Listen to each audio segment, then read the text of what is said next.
आप लोग मानेंगे तो माँ है, नहीं मानेंगे तो बहता पाणी है. विश्वासावरून ठेवा लागणार. बघा नर्मदा आईचं सगळ्यांना दर्शन होते. व्यक्ती गाडीत वाला राहो, पैदल वाला राहो, दंडवती व्यक्ती राहो, कुठला पण व्यक्ती राहो, नर्मदा आईचं सगळ्यांना दर्शन होते. म्हणून महाराज आम्हाला पण दर्शन होणार का? नक्कीच तुम्हाला पण दर्शन झाल्याशिवाय राहणार नाही. मात्र एक विशेष आहे, आपण जेवण कशामध्ये करतो? ताटामध्ये जेवण करतो. आणि त्या ताटाला उष्ट लागलं तर काय करतो आपण? काय करतो आपण? त्या ताटाला स्वच्छ करतो. स्वच्छ केल्यानंतर त्या पात्रामध्ये त्या ताटामध्ये आपण जेवण घेतो आणि नंतर जेवण करतो. सज्जनो तुम्ही हे सांगा, हे एक शरीररूपी ताटच आहे. आपण त्या ताटामध्ये भगवंताचं नावाचं जेवण आपल्याला घ्यायचं आहे सज्जनो. तर मग ह्या ताटाला उष्ट लागला आहे. कशाचं उष्ट लागला आहे? काम क्रोध लोभाचा उष्ट लागला आहे. ह्या ताटाला आपल्याला काय करायचं आहे? भगवंताच्या नावाने स्वच्छ करायचं आहे. जोपर्यंत स्वच्छ होणार नाही तोपर्यंत भगवंत आपल्याला दिसणार का? रामायणामध्ये सुंदर अशी चौपाई आहे. निर्मल सोमुही पावा चलचित्र कपट मोहे नहीं भावा. निर्मल अंतःकरण संग्रह काही करावं लागते, तेव्हा नर्मदा मातेची कृपा होते. हो, तेव्हा नर्मदा मातेची कृपा होते. मी माझा अनुभव तुम्हाला सांगतो. आजपासून 10 वर्षापूर्वी जेव्हा परिक्रमा करत असताना अमरकंटकच्या खाली एक घोटा, मात्र नम्र पाहिजे याच्यामध्ये. नम्र झाला होता गोम्या कोणीले अनंता. आमचे परम आदरणीय परम स्नेही आमचे गुरुदेव भगवान सांगते, महाराज जेव्हा कोंडोलीकर महाराजीच्या मठामध्ये कोणी गेलं, एक व्यक्ती महाराजांच्यापाशी गेलं, माळा टांगूनच राहते. कोणी जप करा, कोणी जेवण करा, जप करा, माळा करा, जेवण करा, असं नित्य चालत राहा. तसाच माझा एक अनुभव मी तुम्हाला सांगतो. आजपासून 10 वर्षापूर्वी जेव्हा परिक्रमा करत असताना अमरकंटकच्या खाली एक घोटाई गाव आहे. पायी परिक्रमा केली का हो कोणी? बाबांनी केली. बाबांसाठी एक वेळा टाळ्या वाजवा. त्या घोटाई गावात बाबा त्या आश्रमामध्ये गेले का नाही माहिती नाही. घोटाई गाव येते ना बाबा, अमरकंटकच्या खाली 60 किलोमीटर. त्या आश्रमामध्ये गेलो. जसं आज तुम्ही आले ना, जसं मी 8 वाजता एकटा होतो त्या आश्रमामध्ये गेलो.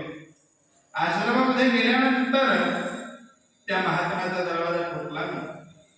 ठोकल्यानंतर तो महात्मा उठला नाही, आणखी जोराने दरवाजा ठोकला.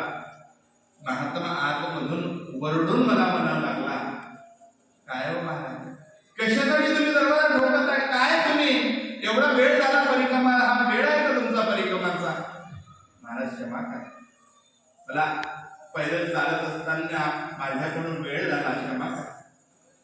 मला आतमध्ये येऊ द्या, काही असलं तर जेवणात तुम्ही द्या. महात्मा बरोबर म्हणू लागला, इथे जेवायला पण भेटणार नाही, इथे झोपायला पण भेटणार नाही. अहो महाराज, थंडी फार आहे, फार थंडी आहे.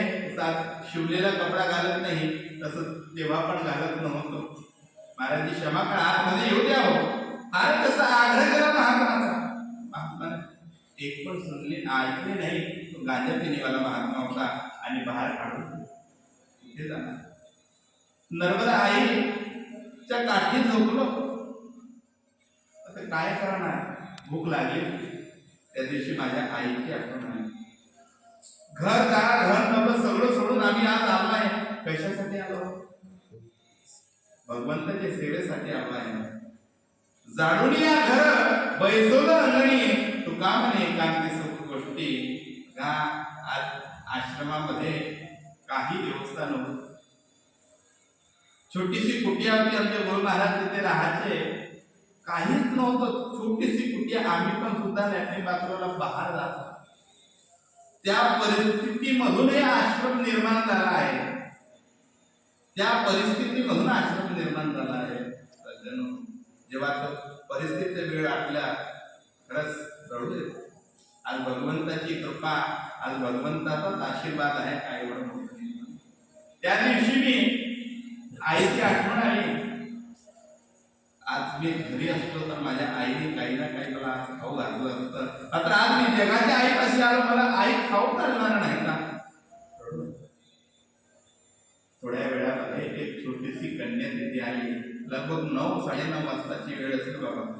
तिथे छोटीशी कन्या तिथे आली. ते म्हणू लागली, बाबा माझ्या वडिलांनी तुमच्यासाठी टिफिन आणला हो, तुम्ही जेवण करून घ्या, तुम्ही जेवण करून घ्या. म्हटलं नाही, मी एकटा होतो, मला भीती लागत होती. एवढी कन्या आली आपल्यापाशी, काय बाबा काय भीती लागत होती. आता ते कन्या म्हणून, बाबा माझ्या वडिलांनी तुमच्यासाठी टिफिन आणला, तुम्ही जेवण करून घ्या.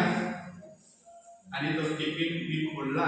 त्याच्यामध्ये बघा आलूची भाजी, पुडी आणि हलव्याचा प्रसाद त्या टिफिन मध्ये होता. भूक लागल्यामुळे पटापट नैवेद्य आईच्या जलामध्ये टाकला आणि त्या कन्याला म्हणतो, बाळा माझ्यासाठी तू जेवण कर.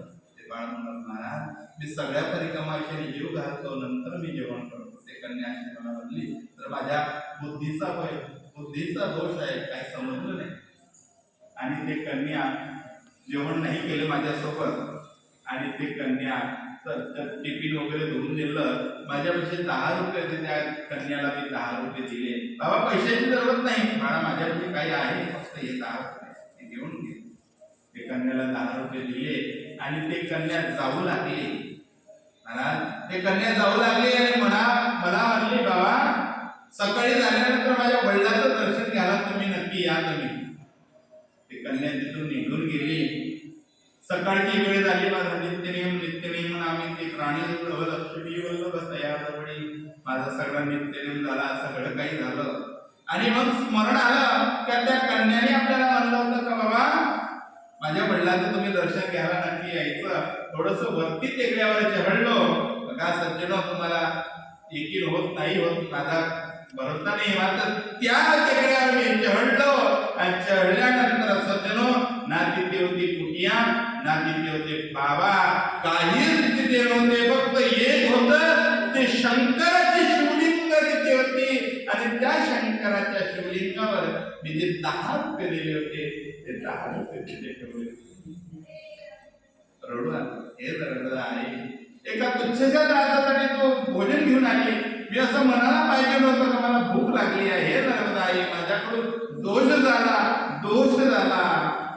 रडू आला आणि पुन्हा ते 10 रुपये उचलले. परिक्रमा करत सतत 4 महिन्यामध्ये परिक्रमा पुरी झाली. धीरे परिक्रमा करत आश्रमामध्ये आलो. आमच्या गुरु महाराजापाशी आलो आणि गुरु महाराजापाशी येऊन ते 10 रुपये होते, ते 10 रुपये गुरुजींना दिले. आश्रमामध्ये आम्ही जेव्हा व्यवस्था नव्हती, चुलीवर स्वयंपाक बनवायला चाललो. कधी मला भोजन बनवता येत नव्हतं. संस्थेमध्ये माधुगिरी भेटत होती आणि इथे येऊन भिक्षा राहत होतं.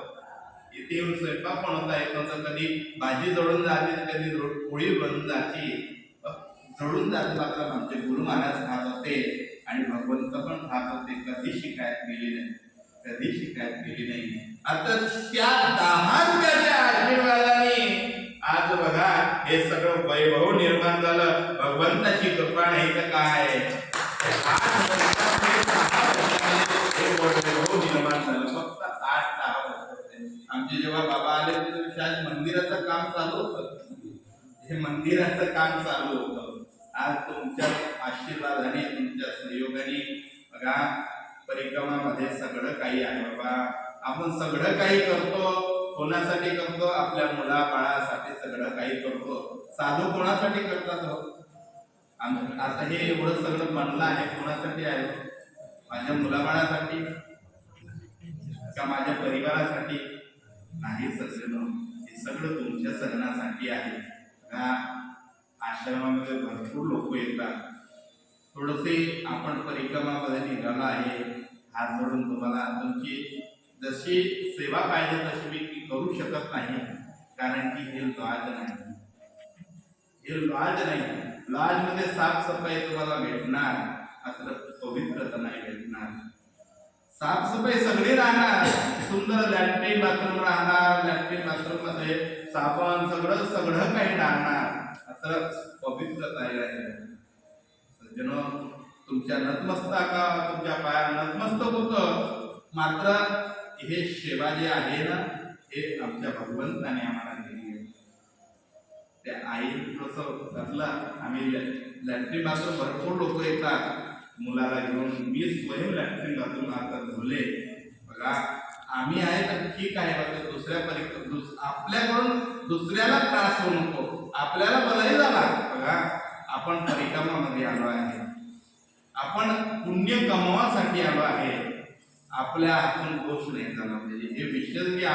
बार आपण लॅट्रिन बाथरूम आपण सगळं काही पैसे खर्च करून आपण परिक्रमा करू शकता, सगळं काही मला माहिती आहे, सगळं काही तुमच्यापाशी आहे, मात्र अनुभव नाही आहे.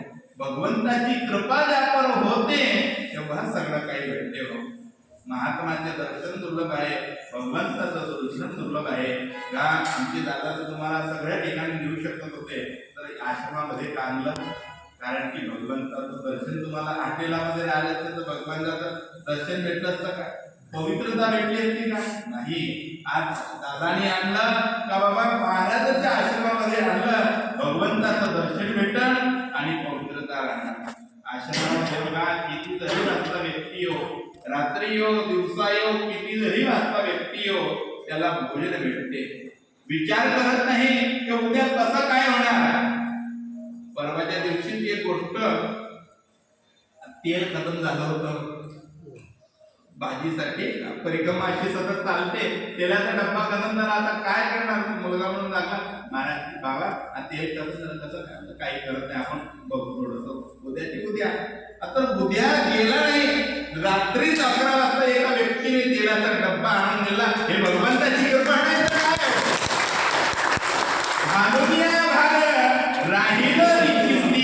निरवली संती विठोबाची, भगवंतावर भार घातला, भगवंत सगळं काही करते. अहो, साधारण मी उदाहरण तुम्हाला सांगतो, आपल्या मुलीचं आपल्या मुलाचं अहो किंवा मकान बांधायचं असेल, आपल्याला कर्ज घेऊन करावं लागते. मुलाचं लग्न करायचं, मुलीचं लग्न करायचं असेल, मकान बांधायचं असेल तर कर्ज करावं लागते.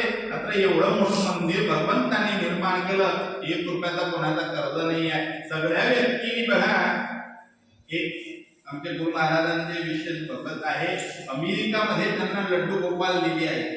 तो व्यक्ती आला, बाबा मंदिर बनाव, आपको देखा जाएगा. गुरुजी म्हणून लागले, मंदिर 1 रुपया आहे, मंदिर बनाव. त्या व्यक्ती, बाबा आप तो बना सब हो जाएगा. त्या व्यक्तीने 10 लाख रुपये दान दिले, मंदिराचं काम निर्माण झालं. भगवंताची कृपा आहे. भगवंताच्याच कृपेने आपण किती कमावतो, कोणासाठी कमावतो? आपल्या परिवारासाठी कमावतो. मात्र तोच परिवार वडील गेल्यानंतर पोरग 2 जागे जवळ दिसते. हो, पहिल्या दिसते तहसील मध्ये नेमके वडिलाचं नाव फोडा आणि माझं नाव चढवा. अहो, मी तुम्हाला एक निवेदन करतो, आपल्या पायाने जोपर्यंत चालणं होत आहे तोपर्यंत तीर्थयात्रा करा. डोळ्याने दिसत नाही तोपर्यंत भगवंताचं दर्शन करा. पायाने चालणं नाही होणार तर तुमचा पैसा कामी येणार नाही. क्षमा मागून सांगतो, परवाच्या दिवसची घटना, आपल्या महाराष्ट्रामध्ये सर्वजमीय अजितदादाबाशी पवार किती संपत्ती होती, अजीब संपत्ती होती, मात्र क्षमा मागून सांगतो, त्यांचा पैसा कामाला का काय कामाला, त्यांची बॉडी सुद्धा ओळखू शकलो नाही आपण.